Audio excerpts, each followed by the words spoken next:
السلام علیکم۔ اعوذ باللہ من الشیطان الرجیم۔ بسم اللہ الرحمن الرحیم۔ الحمد للہ رب العالمین، الصلاۃ والسلام علی محمد وعلی آلہ وسلم۔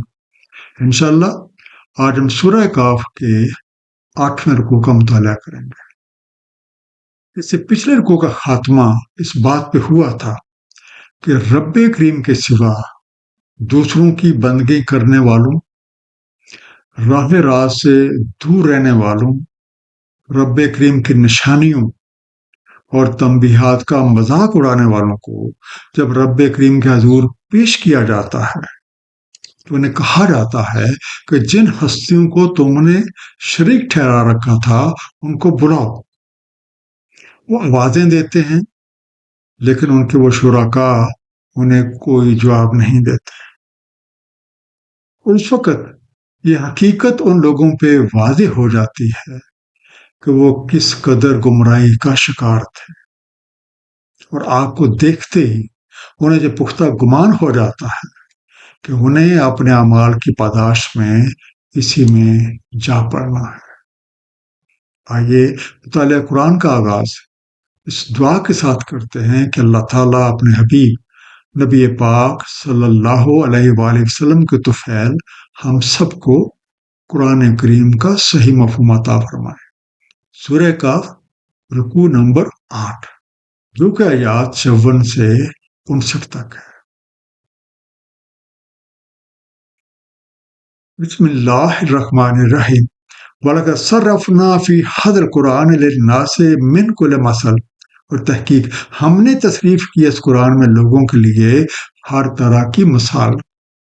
وَقَالَ الْإِنسَانُ أَكْثَرَ شَيْءٍ جَدَلًا، اور انسان اکثر چیزوں میں مجادلہ کرتا ہے۔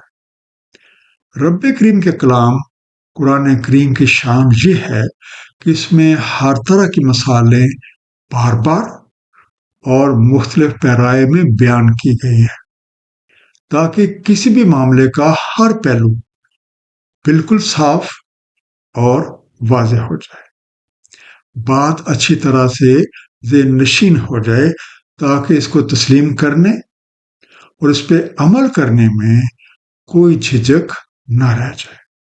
لیکن انسان یعنی رب کریم سے کیے ہوئے وعدے کو بلائے رکھنے والے کی حالت یہ ہے کہ وہ اکثر جھگڑے ہی نکالتا رہتا ہے، جس کی بدولت یہ خسارے کا شکار ہو جاتا ہے۔ سورہ عصر آیت نمبر 2 میں ارشاد ہے، ان الانسان لفی خسر، بے شک انسان خسارے میں ہے۔ وما منع الناس ان یؤمنوا اذ جاءهم الہدی ویستغفروا ربهم، اور نہیں مانے ہوا لوگوں کو کہ وہ ایمان لے آتے جب پہنچی ان کے پاس ہدایت اور وہ استغفار کرتے اپنے رب سے۔ الا ان تأتیہم سنۃ الاولین او یأتیہم العذاب قبلا، مگر یہ کہ آ جائے ان پہ سنت پہلوں کی یا آ جائے ان کے سامنے کھڑا ایک عذاب۔ سنت اس کا مادہ سنم، سین نون، کوئی ایسا کام یا کوئی ایسا فعل جو تسلسل سے ہوتا چلا آ رہا ہو، اوے کنٹینیوسلی ان پریکٹس۔ سوچنے کی بات یہ ہے کہ جب لوگوں کے پاس رب کریم کی ہدایت پہنچتی ہے تو وہ آخر کون سی چیز ہے جو انہیں اس کے ماننے سے روک دیتی ہے، اور وہ اس کے مطابق اپنی زندگیوں کو سنوارنے کی بجائے رب کریم سے اپنے گناہوں کی مغفرت کی بجائے اس کے خلاف کرنے کو ہی ترجیح دیتے ہیں۔ اب یہ بات کے سوا اور کیا ہو سکتی ہے کہ ان کے ساتھ بھی اسی طرح کا معاملہ پیش آئے جس طرح اس طرح کی حرکتیں کرنے والوں کے ساتھ اس سے پہلے ہوتا آیا ہے، یا پھر یہ کہ ان کے سامنے کوئی ایسا عذاب آ کے کھڑا ہو جائے جس کے خوف کی وجہ سے یہ پیغام حق کو قبول کر لے۔ وما نرسل المرسلین الا مبشرین ومنذرین، نہیں بھیجتے ہم مرسلین کو مگر بشارت دینے والے اور متنبع کرنے والے. وَيُجَادِلُ الَّذِينَ كَفَرُوا بِالْبَاطِلِ لِيُدْحِضُوا بِهِ الْحَقَّ، اور مجادلہ کرتے ہیں کافر باطل سے تاکہ وہ بیکار کر دیں اس سے حق کو. وَاتَّخَذُوا آیَاتِی وَمَا أُنذِرُوا هُزُوًا، اور بنا ڈالا انہوں نے میری نشانیوں اور جو تنبیہات ان کو کی گئی ایک ٹھٹھا. لِيُدْحِضُوا دہس سے بنا، دال ہے ذات، کسی چیز کو بے دلیل یا بیکار ثابت کرنا. انال رب کریم نے اپنی کرم نوازی کے ساتھ نوح آدم کی ہدایت کا بندوبست کر رکھا ہے. اسی نظام کے تحت آپ کے بھیجے ہوئے رسول لوگوں کو صحیح راہ پہ چلنے کے بہترین انجام اور اس کے برخلاف چلنے کے بھیانک انجام سے آگاہ کرتے ہیں. کسی سے کوئی زور زبردستی نہیں کی جاتی. پیغام حق پہنچ جانے کے بعد اب لوگوں کی مرضی ہے کہ چاہے وہ اس پہ عمل کریں یا چاہے تو اس پہ عمل نہ کریں. ہر کوئی اپنے کیے کا خود ذمہ دار. اب جو لوگ اس حقیقت کا یقین ہی نہیں رکھتے وہ رسولوں کے ساتھ باطل طریقوں سے جھگڑتے ہیں اور چاہتے ہیں کہ اپنی کٹ ہستیوں سے حق سے مرتب ہونے والے اثرات کو بے اثر کر دیں. حقیقت یہ ہے کہ یہ لوگ پیغام ربی پہ غور و فکر ہی نہیں کرتے اور نہ ہی اس کی خلاف ورزی کی بدولت پیدا ہونے والے تباہ کن نتائج کی طرف دھیان دیتے ہیں. وہ رب کریم کی نشانیوں اور تنبیہات کو بھی ایک مذاق بنا لیتے ہیں. وَمَنْ أَظْلَمُ مِمَّنْ ذُكِّرَ بِآيَاتِ رَبِّهِ فَأَعْرَضَ عَنْهَا وَنَسِیَ مَا قَدَّمَتْ يَدَاهُ، اور کون بڑا ظالم اس سے جسے یاد دہانی کی جائے اس کی رب کی نشانیوں کے ساتھ تو وہ اراض برتے ان سے اور بھول جائے جو اقدام کیے اپنے ہاتھ. اِنَّا جَعَلْنَا عَلَىٰ قُلُوبِهِمْ أَكِنَّةً أَن يَفْقَهُوهُ وَفِي آذَانِهِمْ وَقْرٌ، بے شک ہم نے ڈال دیے ہیں ان کے دلوں پہ پردے کہیں وہ اسے سمجھ پائیں اور ان کے کانوں میں گرانی. وَإِن تَدْعُوهُمْ إِلَى الْهُدَىٰ فَلَن يَهْتَدُوا إِذًا أَبَدًا، اگر تم انہیں بلاؤ ہدایت کی طرف تو نہ ہدایت پائیں گے وہ کبھی بھی. اکنہ اس کا مادہ کنن، کاف نون نو، کو ڈھکن یا ایسا پردہ جو اس چیز کو ڈھانپتے، کنسیلمنٹ اور کور. اب اس شخص سے بڑا ظالم کون ہو سکتا ہے کہ جب اسے اس کے رب کریم کی نشانیوں کے ساتھ اس امانت کی یاد دہانی کروائی جائے جس کا وہ حامل ہے اور اسے وہ عہد یاد دلایا جائے جو اس نے اس دنیا میں آنے سے پہلے کیا تھا، اور وہ تھا کہ اللہ کے سوا کسی کی بندگی نہ کرنا اور اسی کی ہدایت کی روشنی میں اپنی زندگی بسر کرنا. تو اس نصیحت سے پہلو تو ہی کرتا ہے اور یہ بات بالکل بھول جاتا ہے کہ وہ یہاں جو بھی اعمال کر رہا ہے وہ سب کے سب لکھے جا رہے ہیں اور کل کو جب اس نے اپنے رب کریم کے حضور پیش ہونا ہے وہی اعمال نامہ اس کے سامنے رکھ دیا جائے گا. اس بھول کی وجہ وہ پردے ہیں جو غلط روش پہ چلنے کی وجہ سے دل و دماغ پہ پڑ جاتے ہیں، جس کی وجہ سے حق کو سمجھنے کی صلاحیت ہی مفقود ہو جاتی ہے اور کانوں میں ایسی گرانی پیدا ہو جاتی ہے کہ بندہ حق بات سننا گوارا ہی نہیں کرتا.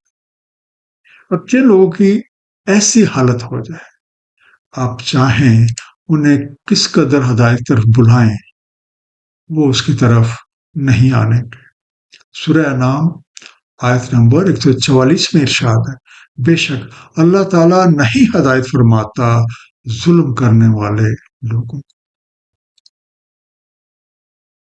وَرَبُّكَ الْغَفُورُ ذُو الرَّحْمَةِ، اور آپ کا رب مغفرت فرمانے والا رحمت والا ہے. لَوْ يُؤَاخِذُهُم بِمَا كَسَبُوا لَعَجَّلَ لَهُمُ الْعَذَابَ، اگر وہ ان کا مواخذہ فرمائے بس باب ان کے کسب کے ضرور انہیں جلد عذاب دے. بل لہم موعد لن یجدوا من دونہ موئلہ، بلکہ ان کے لیے ایک وعدہ مقرر ہے، ہرگز نہ پائیں گے وہ اس کے علاوہ کوئی سر کرنے کی جگہ، موئلہ، بچاؤ یا پناہ گاہ کی خاطر کہیں نکل جانا، اسکیپ۔ اب جو لوگ ظلم کی روش پہ ہی تلے رہتے ہیں، رب کریم کی نشانیوں اور تنبیہات کا مذاق اڑاتے ہیں اور کفر کی راہ پہ اندھا دھند گامزن رہتے ہیں، ان کی حالت کا تقاضا تو یہ ہے کہ ان پہ فوری گرفت کی جائے اور ان پہ کوئی نہ کوئی عذاب مسلط کر دیا جائے۔ لیکن رب کریم بہت مغفرت فرمانے والے ہیں، ان کا دامن رحمت بہت وسیع ہے، اور اسی رحمت کی بدولت وہ لوگوں کو ایک وقت مقرر تک مہلت دیتے ہیں تاکہ جو کوئی سنبھلنا چاہتا ہے وہ سنبھل جائے اور اپنی راہ درست کر لے۔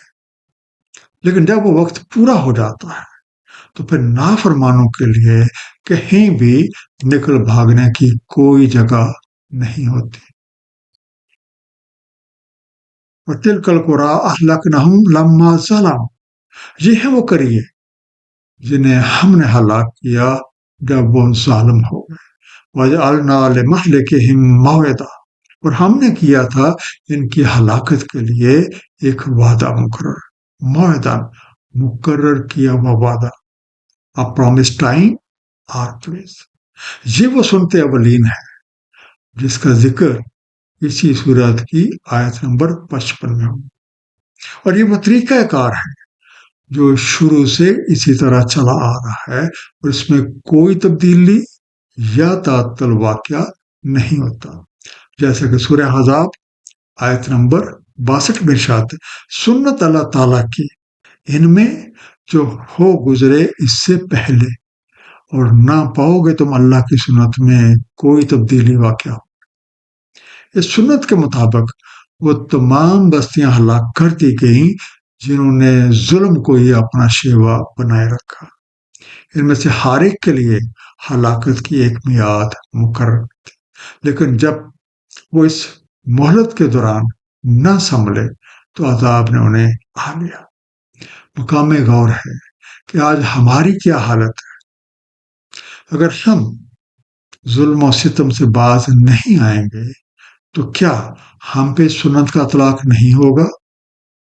سوچئے گا۔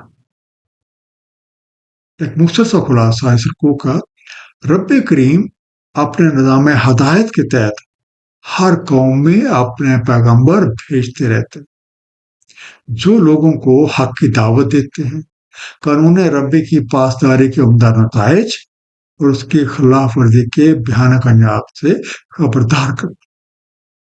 اکثر لوگوں نے اس پیغام پہ غور و فکر کرنے کی بجائے اپنے ذاتی مفادات، فرسودہ رسم و رواج پہ جمع رہنے کو ترجیح دی۔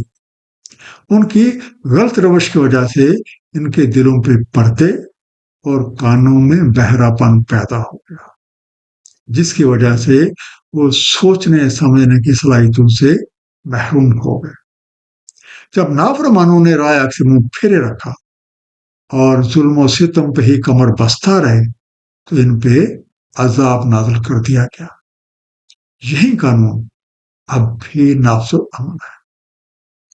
اللہ تعالیٰ ہم سب کو قرآن کریم کو صحیح طور پہ سمجھنے اور اس پہ نبی کریم صلی اللہ علیہ وآلہ وسلم کی سنت مبارکہ کے مطابق عمل کرنے کی توفیق عنایت فرمائے۔ صدق اللہ العلی العظیم، صلی اللہ تعالی علی حبیبہ محمد وآلہ وسلم۔